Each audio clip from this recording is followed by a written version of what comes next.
पे गौरचन्द्राय राधिकायै तदालये कृष्णाय कृष्णभक्ताय तद्भक्ताय नमो नमः। कृपया क्षमतामपराधिजनं कलुषायुतसक्तसुदीननरं सुपथे परिचालय सर्वदिनं प्रणमामि च माधवदेवपदम्। तव कृपाकण अमार संबल, तव कृपा बिने नहीं अन्य बल। कृपा कर प्रभु दियाची दबल, दास तो मां प्रणमाय, दास तो मां प्रणमाय। सर्वप्रथम भगवान के अभिन्न प्रकाश विग्रह श्री गुरुपाद पद्म पूज्यपाद दंडी स्वामी अष्टोत्तर सत श्री श्रीमद भक्ति प्रसाद विष्णु गोस्वामी गुरुदेव महाराज के पावन श्री चरण कमलों में असंख्य कोटि दंडवत ज्ञापित करते हुए उनकी अहेतुकी कृपा प्रार्थना करती हूँ। वे अपनी कृपा वर्षण करे जिससे निज कर्ताभिमान भाव को छोड़कर एकमात्र उनकी वाणी के वाहक के रूप में अपना परिचय दे सकूं। परम गुरुदेव नित्य लीला पृष्ठों विष्णुवासी श्रीमद भक्ति दयित माधव गोस्वामी महाराज परमेष्ठि गुरुदेव जगत गुरु भक्ति सिद्धांत सरस्वती गोस्वामी ठाकुर प्रभुपाद व समस्त गुरु परंपरा जयुक्त हो। सपार्ष श्रीमन नित्यानंद प्रभु श्री गौरहरि वृंदावन बिहारी श्री राधा गोपीनाथ भगवान जयुक्त हो। वह हम सभी पर अपनी कृपा वर्षण करें जिससे भगवान के पवित्र नाम और हरि गुरु वैष्णव सेवा में हम सभी की रुचि उत्पन्न हो सके। आज हम श्रवण करेंगे ग्रंथ राज श्रीमद् भागवतम के अंतर्गत दसम स्कंध में हम भगवान की मंगलमयी लीलाओं को श्रवण कर रहे हैं और इसका आज हमारा 69वां 69 वाला अध्याय हम प्रारंभ करने जा रहे हैं। ओम नमो भगवते वासुदेवाय, ओम नमो भगवते वासुदेवाय, ओम नमो भगवते वासुदेवाय। इस अध्याय में हम श्रवण करेंगे कि नारद जी एक बार द्वारका में गए और भगवान के अलग अलग जो महल हैं अलग अलग रानियों के उनका अवलोकन करते कि देखें यहाँ क्या परिस्थिति है। श्रीशुक उवाच नरकं निहतं श्रुत्वा तथोद्वाहं च योषितां कृष्णेन केन बह्वीनां तदिदृक्षुः स्म नारदः। चित्रं बत तदेकेन वपुषा युगपत् पृथक् गृहेषु द्वयस्तसहस्रं स्त्रिया एक उदावहत्। इत्युत्सुको द्वारवतीं देवर्षिर्द्रष्टुमागमत्। पुष्पितोपवनाराम द्विजालीकुलनादिताम् उत्फुल्लेन्द्रीवराम्भोज कहलार कुमुदोत्पलैः शुरितेषु शराशुच्चैः कूजितां हंससारसैः प्रासादलक्षैर्नवभिर्जुष्टां स्फाटिकराजतैः महामरकतप्रख्यैः स्वर्णरत्नपरिच्छदैः विभक्तरथ्या पथचत्वरापणैः शालासभाभिः रुचिरां सुरालये संसिक्तमार्गाङ्ग नवीथि देहलीं पतत्पताकध्वजा अरितात पाम। इसमें 1 से लेके और 6 नंबर तक श्लोक एक साथ संकलित हैं। अब हम इनका शब्दार्थ श्रवण करेंगे। श्री सुखदेव गोस्वामी ने कहा, जब नारद मुनि ने सुना कि भगवान श्री कृष्ण ने नरकासुर का वध कर दिया है और अकेले अनेक कुमारियों के साथ राजकुमारियों के साथ विवाह कर लिया है, तो नारद मुनि के मन में श्री भगवान की यह स्थिति को इस स्थिति में देखने की इच्छा हुई। उन्होंने सोचा, यह अत्यंत आश्चर्यजनक है कि एक ही शरीर में श्री भगवान ने एक साथ 16,000 राजकुमारियों से विवाह कर लिया और वह भी अलग अलग महलों में। इस तरह देवर्षि उत्सुकता पूर्वक द्वारका गए। यह नगर बगीचों तथा उद्यानों से युक्त था, जिसके आसपास पक्षियों तथा भौरों की ध्वनि गुंजारित हो रही थी। इसके सरोवर खिले हुए इंदिवर, अम्भोज, कहलार, कुमुद तथा उत्पल से भरे हुए थे और हंसों तथा सारसों की बोलियों से गुंजायमान थे। द्वारका को 9 लाख राजमहलों के होने का गर्व था। ये समस्त महल स्फटिक तथा चांदी के बने थे और विशाल पन्ना मणियों से जाज्वल्यमान थे। इन महलों के अंदर साज सामान पर सोने और रत्नों की सजावट थी। यातायात के लिए व्यवस्थित गलियां, सड़कें, चौराहे तथा बाजार थे और इस मनोहर नगर में अनेक सभा भवन और देव मंदिर शोभा को बढ़ाने वाले थे। जो सड़कें, आंगन, व्यापारिक मार्ग और घरों के आंगन जल से सींचे हुए थे और लहरा रहे झंडों से सूर्य की गर्मी से छाया पा रहे थे। जो द्वारका नगरी है उसका वर्णन किया गया। नारद जी जिज्ञासा करते कि चलो देख के तो आए, हाँ, भगवान का गृहस्थ आश्रम कैसे चल रहा है, क्योंकि इस जगत में एक ही पत्नी हो, एक ही पति, जैसा भी जहां जहां जैसी परंपरा है, तो उसमें ही निर्वाह करना बहुत मुश्किल है। हाँ, एक व्यक्ति के साथ एडजस्टमेंट, पर भगवान ने 16,108 विवाह किए हैं, अलग अलग महलों में है वो भी। तो भगवान कैसे मैनेज करते होंगे, कब दौड़ के इधर जाएं, कब उधर जाएं, ऐसा नारद जी सोचते हैं थोड़ा भगवान की लीला को दर्शन करें। क्योंकि हमेशा भक्तगण इसी उत्सुकता में रहते कि देखते हैं हमारे भगवान अब क्या करते हैं, क्योंकि भगवान के लिए कुछ भी असंभव नहीं है। तो भगवान की नवीन नवीन लीलाओं को देखने का आनंद है। तस्यामन्तःपुरं श्रीमदर्चितं सर्वधिष्णयपयः हरेः स्वकौशलं यत्र त्वष्ट्राकाशनेर्येण दर्शितं तत्र षोडशाभिः सद्मसहस्र समलङ्कृतं विवेशैकतोमं शौर्यः पत्नीनां भवनं महत्।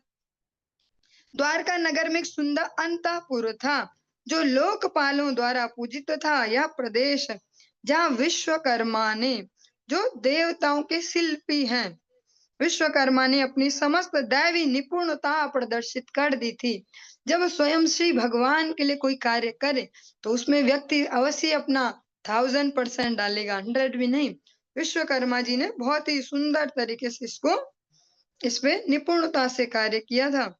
भगवान श्री हरि का जो ये क्षेत्र, ये जो अंतःपुर है, ये इसीलिए विश्वकर्मा जी ने इतना इसमें निपुणता से कार्य किया और अतः इसे भगवान श्री कृष्ण की रानियों के 16,000 महलों से खूब सजाया गया था।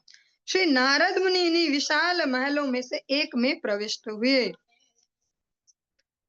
विस्तब्धं विद्रुमस्तंभैर् वैदूर्य फलकोत्तमैः इन्द्रनीलमयः कुड्यैर्जगत्याचाह तत्विषा वितानैर्निर्मितैस्त्वष्ट्रा मुक्तादामविलम्बिभिः दान्तैरासनपर्यङ्कैर्मण्युत्तमं परिष्कृतैः दासीभिर्निष्कण्ठिभिः सुवासोभिरलङ्कृतं पुंभिः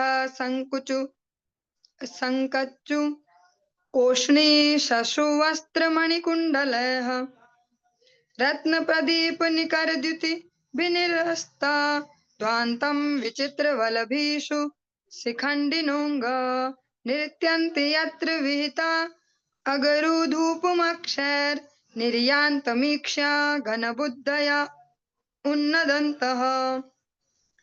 महल को साधने वाले मूंगे के खंभों में वैदूर्य मणि जड़ी हुई थी। दीवारों पर नीलम जड़े थे और फर्श स्थायी चमक से चमक रहे थे। उस महल में त्वष्टा ने चंदोवे बनाए थे। त्वष्टा ऋषि हमने नाम सुना है, जिनसे मोती की लड़ें लटक रही थी। आसन तथा पलंग हाथी के दांत तथा बहुमूल्य रत्नों से बने हुए थे। उनकी सेवा में अनेक सुवस्त्राभूषित दासियां थी जो अपने गले में हार पहने थी। साथ ही कवचधारी रक्षक थे जो साफ सुंदर वस्त्र, जो उनकी सैनिक की जो वेशभूषा है उसको पहने, तथा रत्न जड़ित कुंडल पहने थे। अनेक रत्न जड़ित दीपों का प्रकाश महल के अंधकार को दूर करने वाला था। हे राजन, महल के छज्जों पर जोर जोर से कुहक रहे मोर नाच रहे थे। जो जालीदार खिड़कियों के छेदों से निकल रहे सुगंधित अगरू को देखकर भ्रम से बादल समझ रहे थे। मोर भी भ्रमित हो रहे थे कि कहीं ये बादल तो नहीं है। तस्मिन् समान गुण रूप वया सुवेशा दासी सहस्त्रयुतया नुशवं गृहिण्या विप्रो ददर्श चमर व्यजनेन रुक्म दंडेन सात्वत परिवीजयन्त्या। उस महल में विद्वान ब्राह्मण ने सात्वत पति भगवान श्री कृष्ण को उनकी पत्नी के साथ देखा। उनकी पत्नी उन्हें सोने की मूठ वाली चामर से पंखा झल रही थी। तो चंवर हो जिसका जो स्टैंड है जो पकड़ने का वो सोने से बना हुआ था। वे इस तरह से स्वयं उनकी सेवा कर रही थी। यद्यपि उनकी सेवा में निरंतर 1000 दासियां लगी हुई थी जो अपने निजी चरित्र सौंदर्य तारुण्य तथा सुंदर वेशभूषा में उन्हीं के अनुरूप थी। जो दासियां हैं वो भी लगभग लगभग उनकी जैसी ही थी। फिर भी इतनी दासियां होते हुए भी वे स्वयं से भगवान की अपने हाथों से सेवा कर रही थी।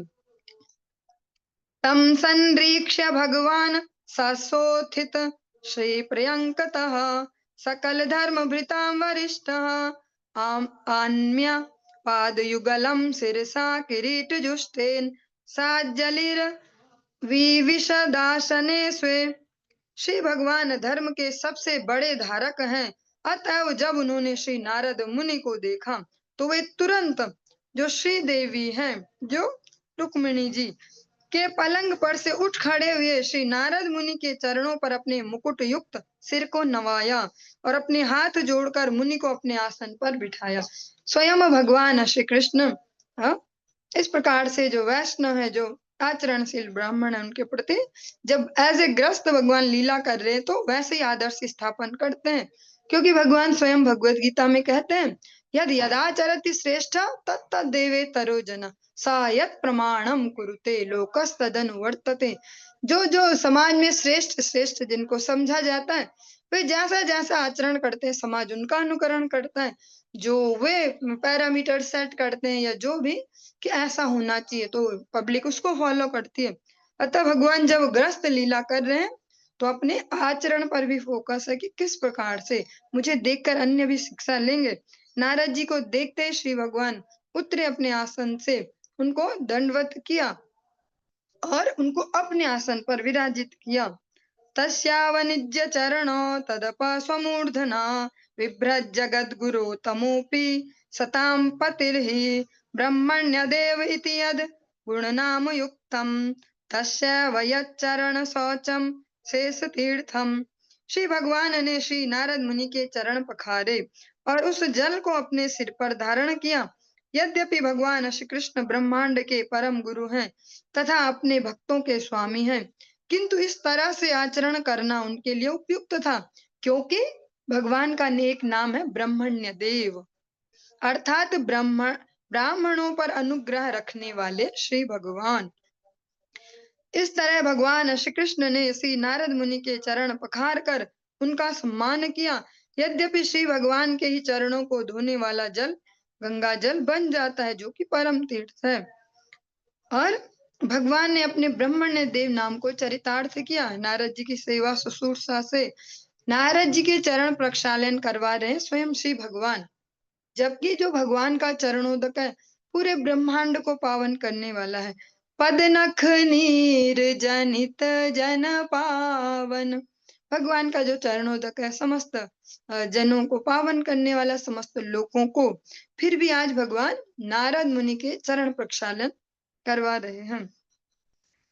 संपूज्य देवर्षि वर्याम श्री पुराणो नारायणो नरसखो विधिनोदितेन वाण्याभिभाष्य मितयामृतमिष्टया तम प्राह प्रभो भगवते करवामहे किम। वैदिक आदेशों के अनुसार देवर्षि की समुचित पूजा करने के पश्चात नर के मित्र आदि ऋषि नारायण भगवान श्री कृष्ण ने श्री नारद मुनि से वार्ता की और श्री भगवान की नपी तुली वाणी अमृत के जैसी मधुर थी। सोच समझ कर जैसा बोलते हैं जब भी बोलो सोच समझ के बोलो और तोल तोल के बोलो। भगवान की भी ऐसी नपी तुली अमृत जैसी मधुर वाणी थी। अंत में श्री भगवान ने श्री नारद मुनि से पूछा, हे प्रभु एवं स्वामी, हम आपके लिए क्या कर सकते हैं? श्री नारद उवाच, नैवाद्भुतं त्वयि विभो अखिल लोकनाथे, मैत्री जनेषु सकलेषु दमखलानां, निश्रेय निश्रेयसाय हि जगत् स्थिति रक्षणाभ्याम, स्वैरावतार उरुगाय विदाम सुष्ठु। श्री नारद मुनि ने कहा, हे सर्वशक्तिमान, इसमें कोई आश्चर्य की बात नहीं है कि समस्त जगतों के शासक आप समस्त मनुष्यों से मित्रता प्रदर्शित करते हुए भी दुष्टों का दमन करते हैं। जैसा कि हम सभी मनुष्य भली भांति जानते हैं, आप इस ब्रह्मांड में इसके पालन और रक्षण के द्वारा परम लाभ प्रदान करने हेतु स्वेच्छा से अवतरित होते हैं, कोई बाउंडेशन से नहीं, कोई कर्मों का फल भोगने नहीं। इस प्रकार आपका महिमा गान सर्वत्र किया जाता है। भगवान अपनी इच्छा से अपने निज धाम से इस धरती पर अवतीर्ण होते हैं। वो हम जैसे जीवों की तरह कर्म फल भोगने नहीं आते। जैसा अनेक बार आप श्रवण करते हैं, कहीं कहीं माता जी लोग जो लोकल ऐसे कीर्तन वगैरह करते हैं, कर्मा की गति टारे न टरे, और राम जी को भी झेलना पड़ा, देखो राज सिंहासन मिलने वाला था, जंगल चले गए, कर्मों का फल है, ऐसा ही तो बोलते हैं। राम जी भी कर्म फल भोगते हैं, लेकिन शास्त्र कहते हैं कि भगवान अपनी करुणा से इस जगत में अवतीर्ण होते हैं। वे हम जैसे न है, न उनका हम जैसा जन्म है, न शरीर है, न मृत्यु है, फिर हम जैसे कैसे वो कर्म फल भोगेंगे? वे सर्व नियंता है। अहम ही सर्व यज्ञानाम भोक्ता चा प्रभु रेव चा। हाँ? ऐसे भगवान कर्म फल भोगने नहीं आते। दृष्टं तवाग्रयुगलं जनतापवर्गं, ब्रह्मादिभिर्हृदि विचिन्त्य मगाधबोध, संसारकूपपतितोत्तरणावलम्बं, ध्यायन् शराम्यनुग्रहाण यथा स्मृतिः स्यात्। अब मैंने आपके उन चरणों के दर्शन किए हैं जो आपके भक्तों को मोक्ष प्रदान करते हैं, और जिन्हें ब्रह्मा जी तथा अन्य अथाह बुद्धि वाले, जिन पे अनलिमिटेड बुद्धि कौशल है, वो महापुरुष भी केवल अपने हृदयों में ध्यान कर सकते हैं। किंतु जो भौतिक अस्तित्व के कुएं में गिर चुके हैं, वे उद्धार हेतु उनकी शरण ग्रहण करते हैं। आप मुझ पर कृपालु हों, जिससे विचरण करते हुए मैं निरंतर आपका स्मरण कर सकूं। कृपा करके मुझे शक्ति दें कि मैं आपका स्मरण कर सकूं। भगवान ने पूछा कि नारद जी, हम आपके लिए क्या कर सकते हैं, आपकी क्या सेवा कर सकते हैं? नारद जी कहते हैं, भैया यही मेरे लिए कर दो कि मुझे सदैव आपके श्री चरणों में स्मृति बनी रहे, मैं आपको ना भूलूं, आप मुझ पर कृपा करें, मैं सब जगह विचरण जैसे करता हूँ ऐसे करते करते भी आपका स्मरण रख सकूं, यही कृपा करो। ततो अन्यदा विशद्गेहं कृष्णपत्न्या नारदः, योगेश्वरेश्वरस्याङ्ग योगमाया विवित्सया। हे राजन, तब श्री नारद मुनि ने भगवान श्री कृष्ण की दूसरी पत्नी के महल में प्रवेश किया। वे योगेश्वरों के ईश्वर की आध्यात्मिक शक्ति देखने के लिए उत्सुक थे कि देखते हैं भगवान हैंडल कैसे करते अपने गृहस्थ आश्रम को। दिव्यन्तमक्षयस्तत्रापि प्रियया चोद्वेन च पूजितः परया भक्त्या प्रत्युत्थानासनादिभिः, पृष्टश्च विदुषेवाशो कदा यातो भवानिति, क्रियते किं नु पूर्णानां पूर्णैरस्मदादिभिः, अथापि ब्रूहि नो ब्रह्मन् जन्म तच्छोभनं कुरु। सा तु विस्मितोत्थाय तूष्णीमन्यदगात् गृहम्। वह उन्होंने श्री भगवान को अपनी प्रिया और अपने प्रिय उद्धव के साथ चौसर खेलते देखा। भगवान श्री कृष्ण ने खड़े होकर और उन्हें आसन देकर श्री नारद मुनि की पूजा की, और तब उनसे इस प्रकार पूछा, मानो वे कुछ जानते ही ना हो, आप कब आए? हम जैसे अपूर्ण मनुष्य आप जैसे पूर्ण मनुष्यों के लिए क्या कर सकते हैं? हे ब्राह्मण, जैसा भी हो कृपा करके मेरे जीवन को शुभ बना दें। ऐसा कहे जाने पर श्री नारद मुनि चकित हो गए। वे चुपचाप खड़े रहे और दूसरे महल में चले गए। भगवान दूसरे वाले महल में इस प्रकार से करते हैं जैसे अभी तो पता ही नहीं चला कि नारद जी आए। आप कब आए? नारद जी वहां भी देखते हैं यहाँ कुछ और चल रहा है, वहां भगवान कुछ और कर रहे थे, यहाँ कुछ और। हाँ, भगवान उनसे कृपा याचना करते हैं, आप कृपा करो। हाँ, हम अपूर्ण है मनुष्य और आप तो पूर्ण हो, आप हम पे कृपा करो। नारद जी देखते हैं और फिर अन्य महल में गए। तत्राप्यचष्ट गोविंदम लालयन्तं सुतान् शिशून् ततो अन्यस्मिन् गृहे अपश्यन् मज्जनाय कृतोद्यमम्। इस बार श्री नारद मुनि ने देखा कि भगवान श्री कृष्ण अपने छोटे छोटे बच्चों को वत्सल पिता की तरह दुलार रहे थे। वहां से वे अन्य महल में गए। वहां उन्होंने देखा भगवान श्री कृष्ण स्नान करने की तैयारी कर रहे हैं। नारद जी जिस जिस महल में गए भगवान अलग अलग अलग अलग कार्य वहां कर रहे हैं। जुवन्तं च वितानाग्नीन् यजन्तं पञ्चभिर्मखैः भोजयन्तं द्विजान् क्वापि भुञ्जानम् वशेषितम्। एक स्थान पर भगवान यज्ञ अग्नियों में आहुतियां डाल रहे थे, दूसरे में 5 महायज्ञों द्वारा पूजा कर रहे थे, अन्यत्र दूसरी जगह वे ब्राह्मणों को भोजन करा रहे थे, तो कहीं पर ब्राह्मणों के द्वारा छोड़े गए भोजन को खा रहे थे। ऐसे अलग अलग प्रकार से भगवान की लीलाएं नारद जी देखते हैं। क्वापि संध्यामुपासीनं जपन्तं ब्रह्मवाग्यतम् एकत्र चासि चरमाभ्याम चरंतम शिवर्तमसु। कहीं पर भगवान श्री कृष्ण मौन रहकर और ही मन मंत्र का जप करते हुए संध्याकालीन पूजा के लिए अनुष्ठान कर रहे थे, तो कुछ स्थानों पर जो तलवार के अभ्यास के लिए नियत थे वे तलवार ढाल चला रहे थे, कहीं प्रैक्टिस चल रही है तलवार की। अश्वैर्गजैरथ क्वापि विचरन्तं गदाग्रजं क्वचिच्छयानं पर्यङ्के स्तूयमानं च वन्दिभिः। एक स्थान पर भगवान गदाग्रज घोड़ों हाथियों तथा रथों पर सवारी कर रहे थे, तथा दूसरे स्थान पर वे अपने पलंग पर लेटे थे और भाट जो महिमा गाने वाले जो होते हैं वे उनकी महिमा का गान कर रहे थे।